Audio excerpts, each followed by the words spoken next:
જવું છે. ના રે ના, ક્યાંય નથી જવું. અહીંયા હું તને હાઈટમ આઈટમ કરવાનો દાખલો આવે છે? ના ના, મને કાંઈ દાખલો નથી આવતો, પણ વરમાં એકવાર તમારે હાઈટમ આઈટમ કરવા જાવું કે નહીં મારી મમ્મીને ઘરે?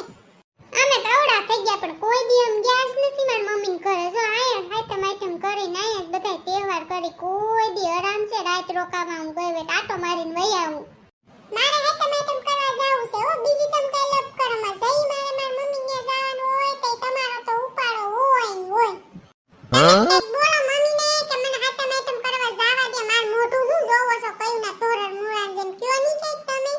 મમ્મી એને બે દી જાવું છે, એને જવા દેની જાતી હોય તો મારે શાંતિ. બે દી હું ખાઈ પીને જલસા કરું. બે દી તો હું તમને ખાવા નથી દેતી શાંતિથી. હું કઈ તમાર મોઢેથી હું કોરિયા લઈ લઉં છું? ના ના બાપા, હું એમ નથી કેતો. હું મમ્મીને સમજાવું છું કે આને જવા દ્યો એમ.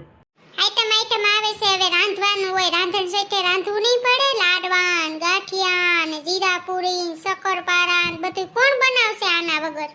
એમાં દીકરી બિસાડી આટો દેવા એવી છે તો હારું હારું એન માની ઘરે નો ખાઈ બે દી લાડવા ને ગાંઠિયા તો એટલે આને જ કરવા પડશે. હું નહીં કરું કઈ. તમારી દીકરી આવે છે તો કેવું કેવું હારું હારું ખવડાવો છો? મારી માની આશા ન હોય કે મારી સંપા આવે તો એને હું આ ખવડાવું ને તે ખવડાવું. તમારી દીકરીને હા હું નહીં કહેતા તાતા માન્યાને જાવ તોય તમારી દીકરી બાથીને આવતી હશે. મારી દીકરી કોઈ દી બાથી ન આવે. તારા જેવી જીભડારી નથી મારી દીકરી. અને એના હા હોય હારા છે બિસાડીને આવવા દે આટો દેવા.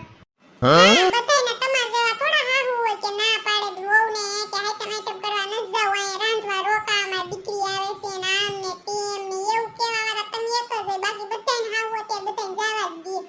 મારે તો ખોટા ખોટી લપ કરવા. મેં એકવાર ના કહી દીધી ને એટલે કહી દીધી. પછી હું કોઈના બાપનું નથી માનતી. તો જાવ તેલ પીવા. તમારી હારે તો લપ કરી કરીને મારું માથું ફરી ગયું છે. ખીજાઈગનની દીકરી તો જો કપ તોડીને વઈ ગઈ. મમ્મી તું એવી હાવ જવા દેતી હોય તો એને બે દી જવું હોય તો જવા દેવાય. મારે તો શાંતિથી મારા દોસ્તાર હોય ફરવું હોય તો ફરવા તો જવાય.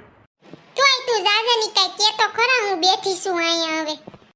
હાલો મમ્મી, હું હવે હાઈટમ આઈટમ કરવા નહીં આવું. ડોહીનો તો મારે કોઈ દી ઉપાડો જ ન ગયો. કેમ બટા, શું થયું તે તું નહીં આવી?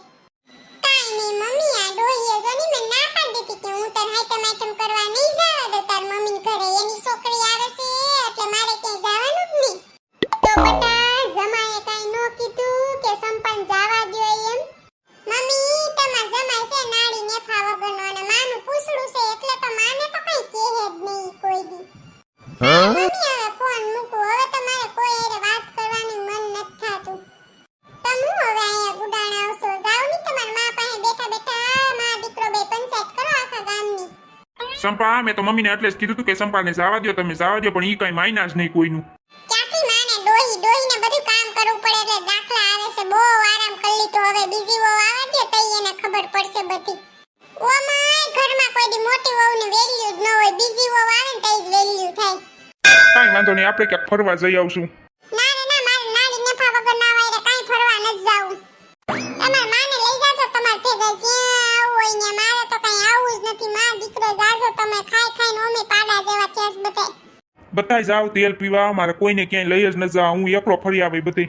હા તો તમારે એકલા જ જાવું હોય તો એકલાનું જ કહો ને તમે. ખાલી આ તો મને પૂછો છો કે સંપાને આવું છે કે નહીં, ખાલી મનામણા કરો. બાકી તમે કાંઈ મને લઈ જવાના ન હોય કે. આ મારા હારી એમ તો છે તો બહુ પાકીની દીકરી હો. જાવ અહીંથી બહાર. મારે હું છે હવે મને હાઈટ લગીન કોઈ બોલાવતા જ નહીં.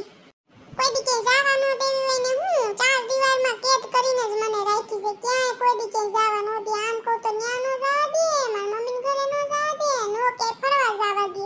આના વગોવા તો હાલવાના છે. હાલ ચંપક તું ક્યાંક બહાર જઈને ટપરી ઉપર ચા પી લે ને માથું ગરમ થયું છે ને ઠંડુ કરી લે.